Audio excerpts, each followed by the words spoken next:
Vamos para o nosso devocional. Nós fazemos aqui o nosso devocional juntos, todos os dias. Hoje nós falaremos a respeito de deslealdade. O nosso devocional que nós fazemos todos os dias juntos aqui na igreja.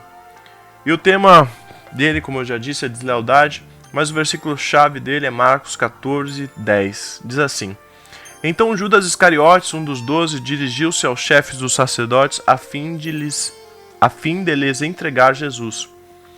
Judas amou mais ao dinheiro e seus próprios projetos do que a Jesus e a causa da expansão do reino de Deus. Precisamos cuidar do nosso coração, porque nesses tempos de relativismo e de sutilidades do mal, o Deus desse século cega a visão e deturpa o entendimento, e ele fará de tudo para contaminar a nossa alma. Seu desejo é distorcer a verdade de Deus, a verdade da Bíblia em nós, para que nós venhamos a negar a Jesus. 3 anos antes desse episódio, Judas deixou tudo e seguiu Jesus. Ele era uma boa pessoa e tinha boas intenções, mas com o passar do tempo, a ganância, a soberba foram ganhando o seu coração.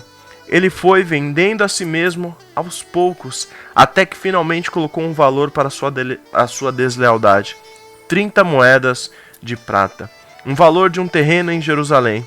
Um dia, Judas foi fiel, e por isso mesmo a sua infidelidade tornou-se tão pesada sobre a sua fé e ética e sobre a perda de seu caráter.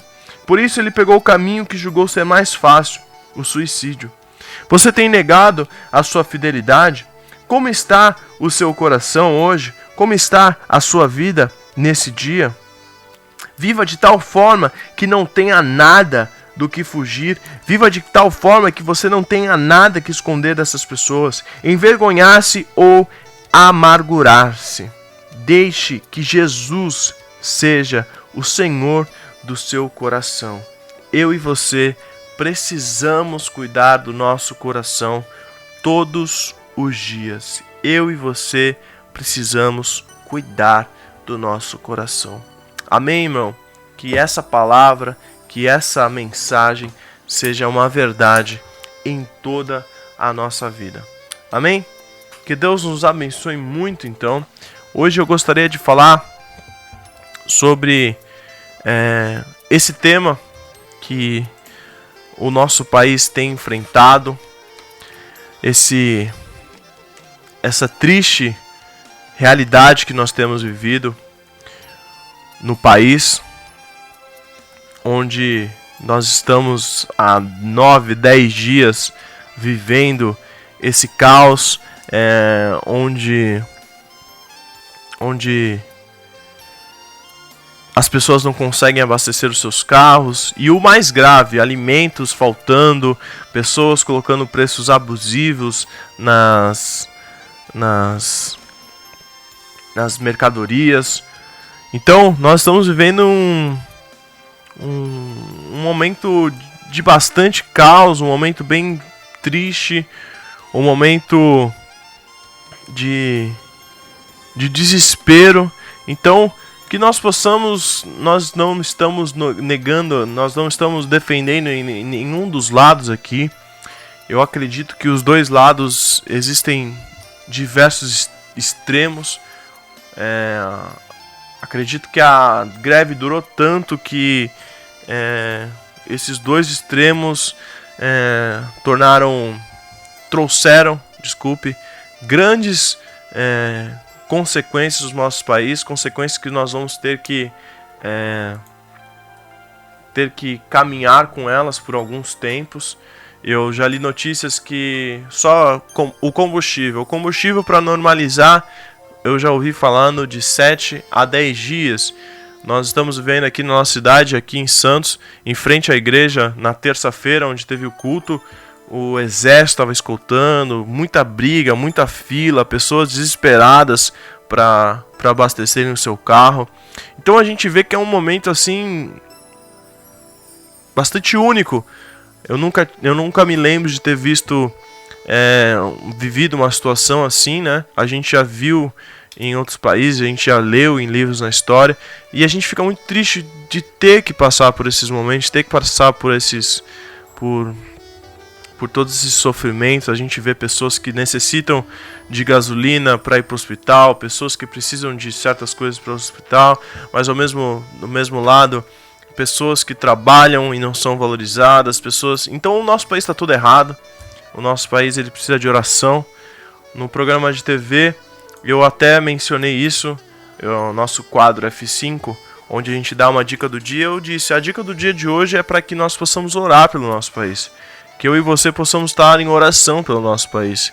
Isso, você diz, oração, isso é solução? Isso é sim solução, meu irmão. Se a gente não orar, se a gente não clamar, se a gente não buscar a Deus nesses momentos, a gente vai estar perdido. Se a gente depender somente dos homens, dessas pessoas que estão no poder, a gente vai estar perdido.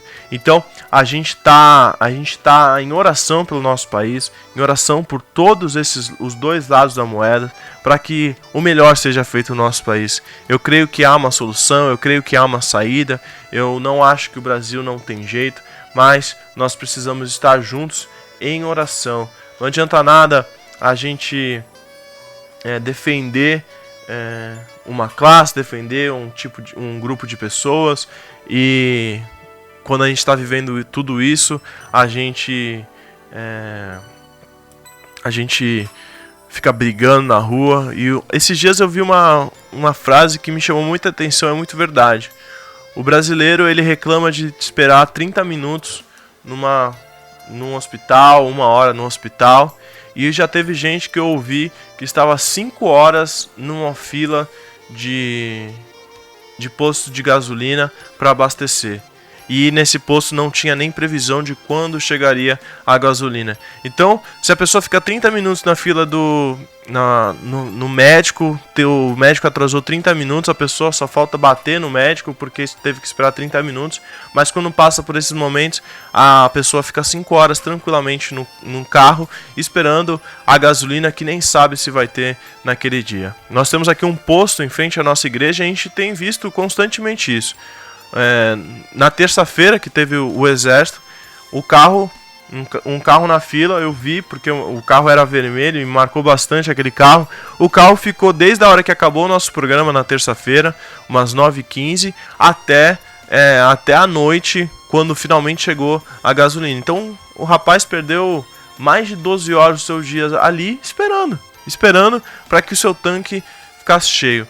Então a gente vê bastante divergência, a gente vê bastante coisa, é um assunto muito complexo que envolve pessoas, envolve situações muito diferentes, dores diferentes, sofrimentos diferentes, muita injustiça.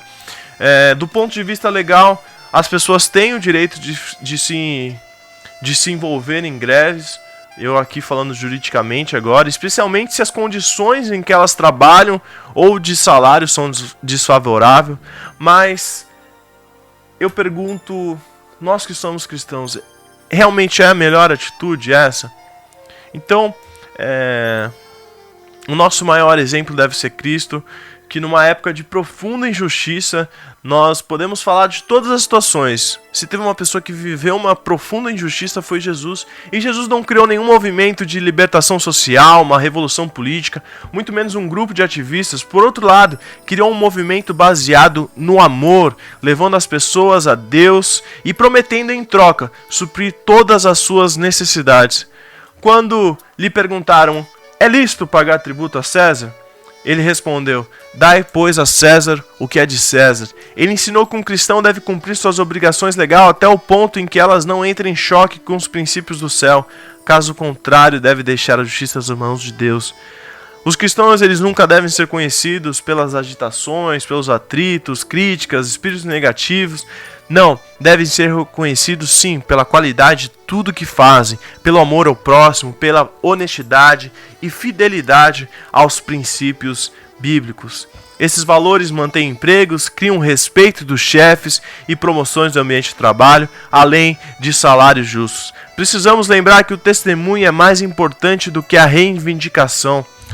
Nossa luta deve ser sempre no sentido de servir as pessoas, pois essa é a razão da nossa existência. O próprio Filho de Deus veio para servir e não para ser servido. O cristão está sempre mais disposto a servir do que cobrar. Quando alguém é eficiente no que faz e deixa os resultados nas mãos de Deus, essa é a melhor escolha. Se a greve, como no seu caso, não depender de você, pois é um movimento nacionalmente articulado, continue cumprindo as suas obrigações. Se for impossível por causa da violência ou outras ameaças, meu irmão, fique longe disso, aguardando apenas o momento em que finalmente a gente possa retornar às nossas atividades normais, à nossa normalidade. Fiz esse texto para que você entenda isso de uma vez por todas. Eu fiz esse texto para que você possa entender que nós não podemos tratar tudo isso da forma que está sendo tratada por muitas pessoas aí. Então, que Deus abençoe muito seu dia.